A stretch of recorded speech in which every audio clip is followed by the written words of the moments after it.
High বন্ধুরা, তোমরা এই বৃষ্টির দিনে কেমন আছো? আমি তো ভালোই আছি।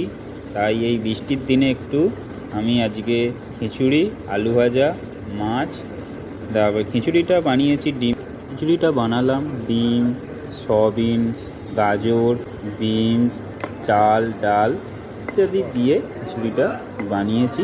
সেটাই কি করে বানালাম তোমাদের সাথে শেয়ার করলাম। প্রথমে দেখো, এদিকে খিচুড়ির চাল আলু ডাল সেদ্ধ হচ্ছে, এদিকে মাছটাকে একটু ভেজে নিলাম। বাটা মাছ নিয়ে এসেছি, বাটা মাছটাকে ভালো করে একটু ভেজে নিলাম।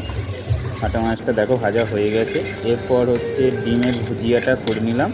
কুচি কুচি করে ডিমের ভুজিয়াটা ভালো করে ভেজে নিলাম। এরপর আলু ভাজাটাকে আলুটাকে সেদ্ধ করে লাল লাল করে আলুটা ভেজে নিলাম।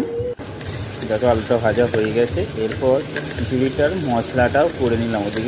ওদিকে চাল ডাল আলু সেদ্ধ হচ্ছে, এদিকে মশলাটা ভালো করে করে নিলাম। প্রথমে পেঁয়াজ, তারপরে লঙ্কা টমেটো দিয়ে, এরপর আদা রসুন দিয়ে ভালো করে মশলাটা করে নিলাম।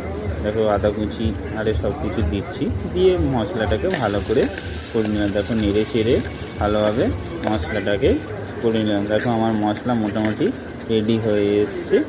এবার মশলাটা ভালো করে একটু তেল ছেড়ে দিলে সেটাকে খিচুড়িতে পাইল করে নেবো। ওদিকে আমার খিচুড়িও সেদ্ধ হয়ে গেছে। আমার খিচুড়ি এবার খাওয়ার জন্য পুরো রেডি। আমরা এবার খাবো। তোমরা জানিও যে কেমন হয়েছে খিচুড়িটা। দেখো আমার পুরো পরিবেশনের জন্য পুরো এখন রেডি আছে। আমরা কিছুক্ষণের মধ্যেই খেয়ে নেবো।